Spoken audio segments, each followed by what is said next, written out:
Ito na naman tayo. Ang OA mo te, tulog na tulog kami. Sabi ng mataba. Ang post kasi ganito, hindi po kami makatulog. Kada may siren, may pagsabog na nagaganap malapit sa amin. Takot na takot po talaga kami.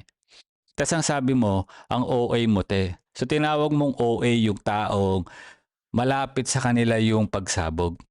OA pala yun pagka ganyan na sinabi mo. Palibasa kasi malayo ka sa pagsabog.